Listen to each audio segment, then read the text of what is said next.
놀라운 사실이 있는데요. 네. 작년에 일본으로부터 수입한 자동차 액수보다 네. 중국에서 수입한 자동차 액수가 더 높아졌습니다. 지금요? 네, 근데 작년에. 왜 안 보여요? 그러니까 그게 이게 약간 함정이 있긴 하지만 네. 우리가 흔히 길에서 볼 수 있는 승용차나 이런 택시 이런 모델이 아니라 네. 상용차, 그러니까 돈 버는 차들, 트럭이나 네. 아니면 버스, 이런 특히 전기 버스가 물량이 엄청나게 들어왔다고 해요. 아, 그러니까 그게 이제 가격은 더 세니까 네. 액수로 따지면은 중국 차가 그 엄청나게 커졌고, 수입액이 네, 뭐 전기 버스 같은 거는 막 억 단위를 그냥 넘어가니까 네. 2, 3억대 하고. 자, 그러면은 어쨌든 액수로는 중국 차가 메이드 인 차이나가 메이드 인 재팬을 제쳤다. 왜냐? 이유는 이제 억대에 달하는 상용차들 때문이다. 그 차들에 대한 평가는 어때요? 103.5 FM 돈을 이해하는 시간 정철진의 목돈연구소.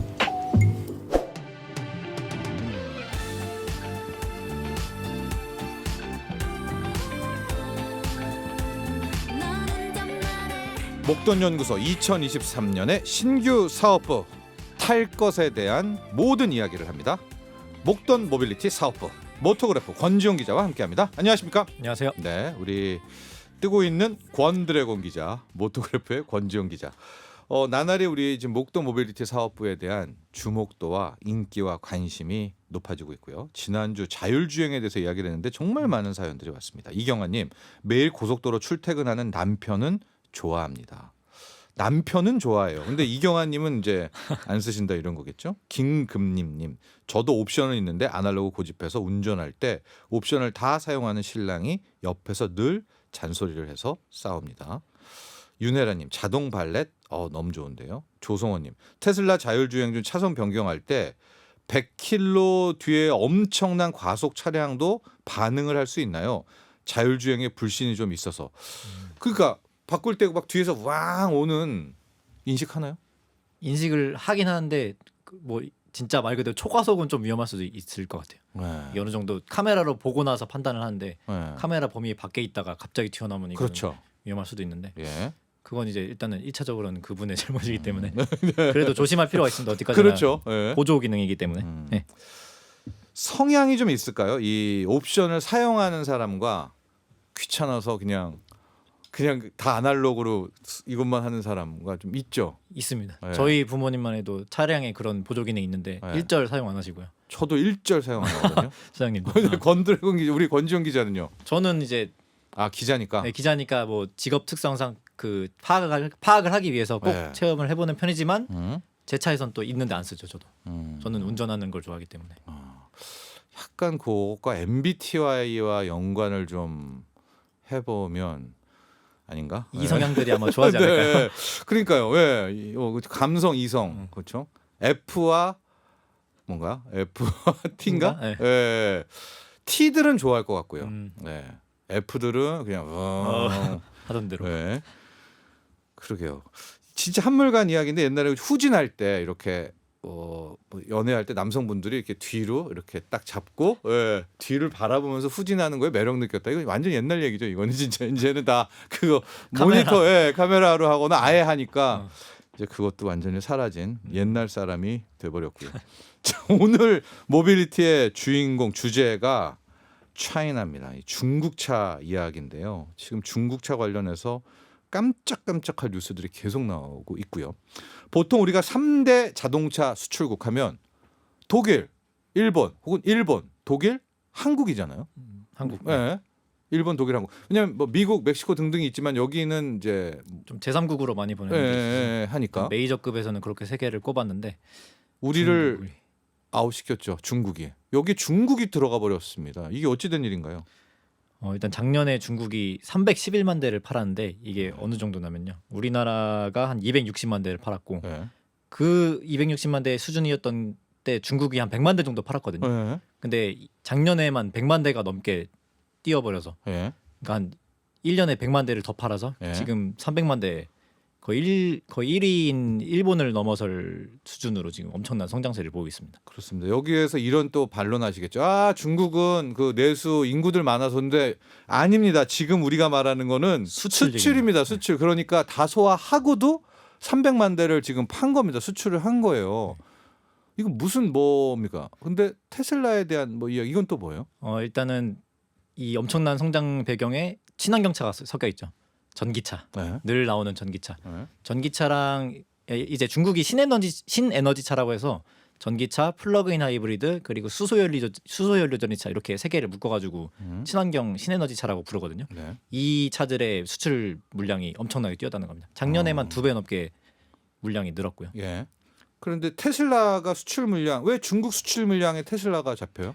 테슬라가 이제 중국의 기가 팩토리, 기가 상하이라는 엄청나게 큰 공장이 있거든요. 예. 그 공장에서만 70만 대 넘게 생산이 됐고요. 네. 그 중에서 이제 25만 대는 27만 대 정도는 수출 물량으로 나갔다. 음. 그러니까 전체 친환경 차는 68만 대고 그 중에서 전기차는 50만 대 정도 되는데 그 중에 27만 대가 넘게 테슬라 차니까 테슬라가 중국 수출의 절반을 전기차의 수출의 절반을 차지했다 해도 무방한 수준이죠.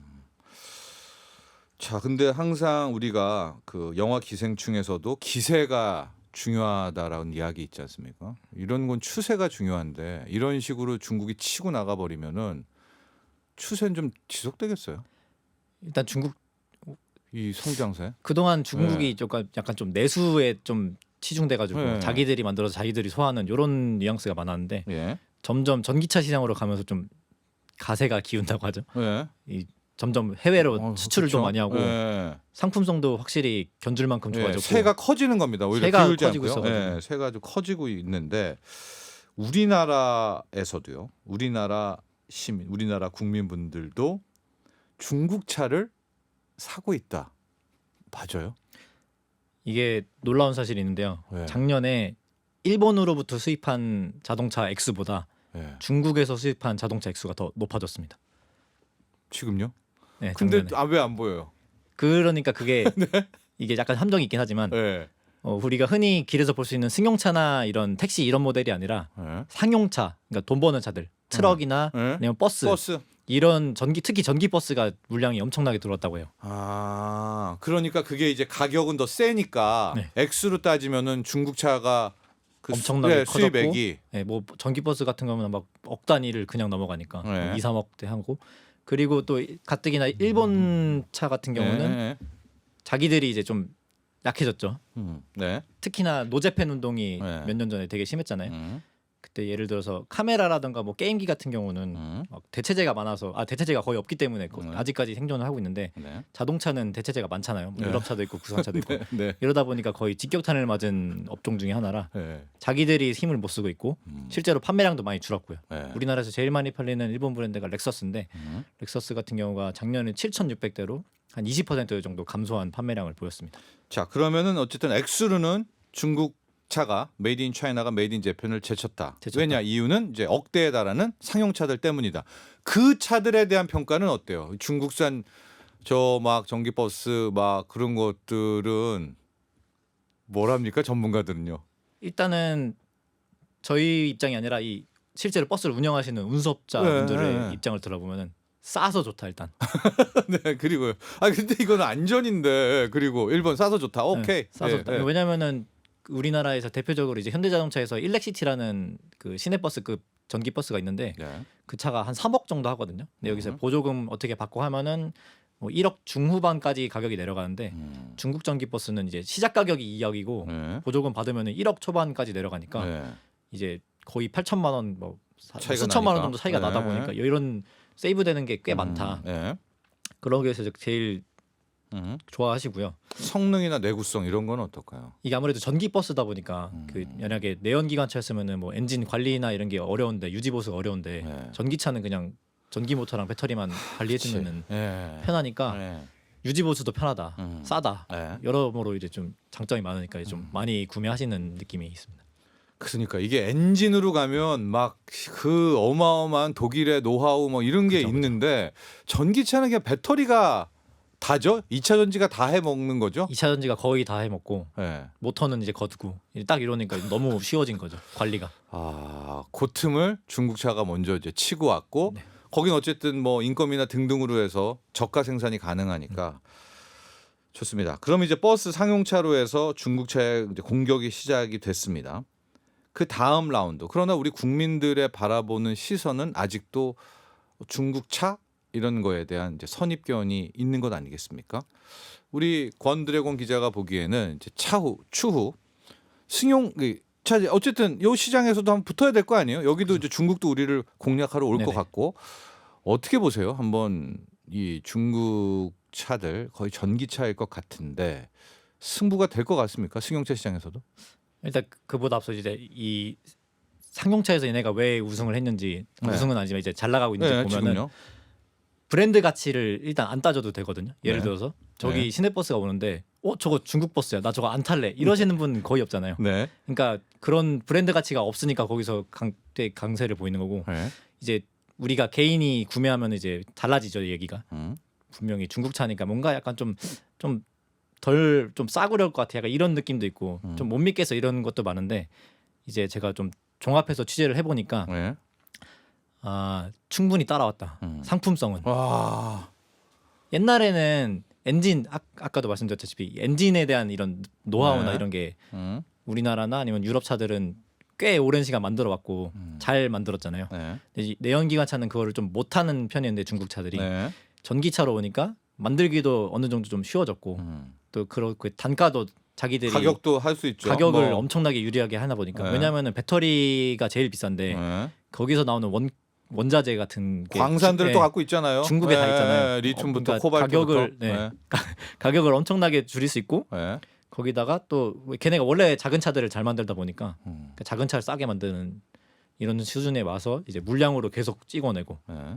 많이 만드니까 노하우도 올라가고 음. 이러다 보니까 이제 거의 국산차나 뭐 유럽 차에 견줄 만큼 그 이상은 아니지만 견줄 정도의 상품성을 갖췄습니다. 왔고 그러나 이제 마지막 남은 숙제 하차감이라고 할 수 있는 그런 브랜드 가치도 그거는 유럽 시장을 좀 볼 필요가 있는데요. 좋아요. 유럽은 어때요? 유럽에서 이제 중국 전기차 회사가 사실 엄청 많거든요. 한 200개 정도 가까이 된다고 하는데 네. 우리나라는 합쳐도 여섯 개 정도밖에 안 여섯 되는데 개. 200개가 넘는 회사들인데 그들을 이제 좀 진짜 이름 없는 애들 다 제외하고 좀 프리미엄급에 가는 차들을 놓고 보면은 네. 유럽에서 이미 매장을 열고 운영을 하고 있거든요. 뭐 샤오펑이라든가 니오 뭐 이런 회사들이 실제로 영업을 하고 있는데 마케팅을 합니다. 마케팅을 하고 영업을. 있는데 그럼 유럽 시민들은요? 꽤 반응이 좋습니다. 왜냐하면은 일단 네. 디자인이 엄청 이뻐졌어요. 옛날에 중국 차면은 뭔가 막 크롬도 많이 쓰고 네. 디자인도 과격하고 이래가지고 네. 그냥 보기만 해도 중국차스러웠다 약간 이런 느낌이 있었거든요. 그러니까 그 막 크롬 얘기했는데 좀 딱 그런 느낌이 오거든요. 네. 중국차. 중국차다. 네. 근데 지금 나오는 최신 좀 가격이 나가는 전기차들 보면은 이거 완전 유럽 차인데 이런 느낌도 들고 미니멀리즘이에요. 미니멀리즘 딱 네. 유럽 느낌. 그리고 뭐 멋도 많이 부리고 뭐 문 위로 올라가는 전기차도 있고요. 그런 정말 많이 올라갔다, 많이 따라왔다. 네. 그래서 실제로 유럽에서도 반응이 꽤 좋습니다. 그러면 이 내연기관에서 이랬으니까 이게 전기차로 넘어갈 때 거의 중국이 확 치고 나갈 가능성도 매우 높네요. 유럽 시민들의 마음도 사로잡았으면. 실제로도 중국에서도 자기들이 이걸 아는지 내연기관에서 못했던 거를 지금 판을 푸는 건지 네. 여기서 엄청나게 투자를 많이 하고 있고 나라에서 네. 나라 차원에서 그리고 증권가나 이런 데서도 전망하기를 2030년에는 네. 거의 중국 전기차가 20%까지 점유율을 높일 수 있을 것 같다 이렇게 보고 있더라고요. 앞서 우리 권지용 기자가 전기차는 2차 전지 배터리가 거의 다 해먹는다. 내연차는 엔진이 해먹잖아요. 엔진과 미션이라면. 근데 엔진이 더 핵심인데. 근데 중국은 이 배터리, 우리도 배터리의 강점이잖아요. 중국도 강점. 그럼 우리도 되잖아요. 우리도 배터리 이렇게 잘하는데 왜 유독 중국이죠? 일단 배터리가 크게 두 가지로 나뉘는데요. 예. 우리나라가 잘하는 거는 좋은 배터리, 고급 배터리, 리튬 이온 배터리라고 하는 네. 그 NCM이라고 하죠. 네. 니켈, 코발트, 망간 들어가는 그 배터리를 잘 만들고 중국은 인산철 배터리라고 해서 LFP, 네. 싼 배터리, 그 비교적 저렴하고 대신에 성능은 좀 떨어지는 무겁고요 또. 무겁고 예. 그러니까 성능이 떨어지는 배터리를 잘 만드는데 네. 이게 가격이 한 40% 가까이 차이 난다고 하더라고요. 좋아요. 예. 그렇다 보니까 싼 차들 만들기에 지금 굉장히 유리하고 그만큼 점유율 높이는 데도 좋고 또 우리나라는 아무래도 이제 좀 고급 차에 많이 들어가다 보니까 그렇게 약간 점유율로 보면은 조금 좀 낮아질 수 있는데 중국 차가 괜히 굉장히 이렇게 치고 올라오는 데는 다 이유가 있는 것 같습니다. 유럽에서 교체형 전기차 배터리 이거 중국이 믿는 겁니까? 교체형이라는 거는? 교체형 배터리라고 해서 그러니까 쉽게 설명하면은 옛날에 우리 지금은 아니지만 옛날에는 전화기 배터리 갈아꼈잖아요. 전기차도 똑같이 그렇게 하자. 어차피 배터리만 갈면은 바로 출발할 수 있는 거 아니냐. 이런 개념으로 이제 시작을 한 건데 장점도 있고 단점도 있는데 일단 장점은 말 그대로 충전을 안 해도 되고 그냥 주유소 가듯이 충전 교체 스테이션에 가서 배터리를 갈아 끼고 나가면은 그냥 2분 만에 내 차가 완충이 된 상태가 되는 거니까. 아니면 내가 끼워도 되고요. 뭐 내가 껴도 되는데 일단 아마 무게가 엄청 무거울 거라서 무게가 무거우니까 좋아요. 혼자 살 수는 못할 것 같아요. 그런 식으로 이제 엄청난 장점이 있고 또 그런 방식을 적용하면은 그 배터리가 소유가 그 배터리 교체 업체라던가 아니면 뭐 제조사로 넘어가서 공유경제죠. 공유경제가 돼버리니까 차값에서 전기차에서 배터리 가격이 빠지는 거예요. 그러니까 구매하는 사람은 전기차의 그 배터리 엄청난 가격을 빼고 시작하니까 진입 가격, 시작 가격이 낮아지는 엄청난 이점이 있죠. 그러나 테슬라도 그렇고 이제 아예 차 안에 우리 지금 스마트폰처럼 일체형이잖아요. 그 스탠다드를 중국이 그럼 바꿔낼 수도 있다고 보세요. 그러면? 그게 이제 좀 갈릴 수가 있는 게 그런 교체형은 좀 저가형 모델에서 많이 그렇게 할 것 같아요. 왜냐면은 싼 배터리를 여러 개 보유하고 있어야 되고 돌려 쓰고 해야 되니까 중국이 잘하는 그 인산철 배터리 같은 거를 많이 쓰고 또 그런 저가형 모델에서 이렇게 돌아가면서 써라 이렇게 하는 게 맞고 테슬라라던가 아니면 이제 벤츠 포르쉐 같은 하이엔드급은 이제 좋은 배터리 끼고 나만 쓰자 아껴가면서 쓰자 소유다 이런 식으로 좀 갈리지 않을까라는 생각입니다. 그런데 미래 사회는 어떻게 될지 모르겠으나 중국의 이 교체용 배터리와 이 중저가 여기 시장이 일단은 빠르게 먼저 잠식할 것 같은데요, 느낌상. 일단 내수에서는 중국 자체에서 엄청나게 좀 투자를 늘려가는 편이고요. 그 교체 스테이션을 많이 늘리고 교체 가능한 자동차를 많이 만들고 있는 상황이고 우리나라는 조금 어렵다고 저는 생각하는데 아까도 말씀드렸다시피 좀 소유하는 거에 더 치중이 됐고 또 우리는 좀 이런 하차감, 그러니까 이게 크잖아요. 남들 고급차에 보는 대한 거. 그런 게 많아가지고 중국에서나 아니면은 북유럽 쪽에서 이런 게 좀 교체형이 많이 시도되고 유럽은 되겠다. 유럽은 뭔가 좀 작은 차들도 선호하고 저가형 차들 많이 팔리고 하다 보니까 이런 교체형이 좀 그런 일부 특수 지역에서는 좀 잘 나가지 않을까라는 생각이 좀 들긴 합니다. 네, 중국이 지금 꿈꾸고 있는 배터리 공유 경제. 그렇네요. 탈착형으로 그냥 여기서 하나 끼고 저기 가고요. 거기서 또 갈아 끼고 가면 뭐 주유하는 시간보다도 빠르고요. 어떤 건 더 짧을 수도 있고. 그리고 일단 내가 충전 안 하니까 내가 시간을 버는 거고. 스트레스 얼마나 덥니까? 스트레스 많이 덜겠죠. 지금 전기차의 최대의 약점이라고 볼 수도 있는데 거의 충전하는 게 그거를 해결을 해버리니까. 그러니까 지하 주차장 없어도 그냥 어차피 저거 효율 떨어져도 그냥 가서 갈아버리면 되니까. 충전 시스템을 또 무색하게 하는. 자, 좋습니다. 이번 주에 나왔던 뉴스 중에 하나도 또 차이나 전기차, 중국 전기차에 관한 건데 비아디라고 합니다. 비아디가 테슬라보다 전기차를 더 많이 팔았다라고 하고 또 어닝 서프라이즈 나왔는데 비아디 한번 볼게요. 비아디 주식 투자하시는 분들은 많이 알고 있는 회사기도 한데요. 비아디가 일단 함정이 여기도 좀 하나 있는 게 테슬라보다 전기차를 많이 팔았다고 하는데 제가 아까도 말씀드렸다시피 이 전기차에는 플러그인 하이브리드가 같이 포함된 숫자예요. 그렇다 보니까 이 내연기관이 들어간 모델을 제외하고 순수 모델만 보면은 한 90만 대 정도 팔았고 테슬라가 작년에 131만 대 팔았거든요. 그렇다 보니까 아직까지는 테슬라가 우세하긴 합니다만 그 따라오는 성장세가 엄청난 거죠. 테슬라 올해 뭐 150만 대, 160만 대라고 하면은 비아디 성장세를 보면 100만 대는 올해 또 추격할 것 같은데. 빠르면 진짜 올해도 추월할 수 있을 것 같은데. 뭐가 강합니까? 비아디의 강점은 뭐예요? 비아디가 최고 강점이 배터리를 자기들이 직접 만들어요. 이 전기차 양산할 수 있는 회사 중에 배터리를 직접 만들 수 있는 회사가 비아디밖에 없거든요. 테슬라도 파나소닉이나 이런 LG랑 협업을 하고 우리나라도 삼성이랑 LG에서 받아 쓰잖아요. 근데 비아디는 원래 회사 시작이 배터리 노트북이나 뭐 휴대폰에 공급하는 배터리를 만들던 회사로 시작을 했고 중간에 이제 국영 자동차 기업을 하나 인수하면서 제조업에 뛰어든 거기 때문에 이 두 가지를 다 갖고 있어가지고 그 안정성이라던가 배터리 확보할 필요가 없죠. 그냥 자기들이 만들면 되니까. CATL 걸 안 써요? 자기 거 쓰는 거예요? 자기네들 걸 씁니다. 그런 배터리에 대한 그거를 없고 거기서 또 이제 가격을 낮추니까 가격 경쟁력도 늘어나고 여러 가지 장점도 있고 또 자동차 대수를 되게 다양하게 만들거든요. 테슬라 같은 경우는 지금 팔고 있는 게 4종류밖에 없는데 네. 거기는 한 20종 가까이 되니까 선택의 폭도 넓고. 그러니까 그게 궁금해요.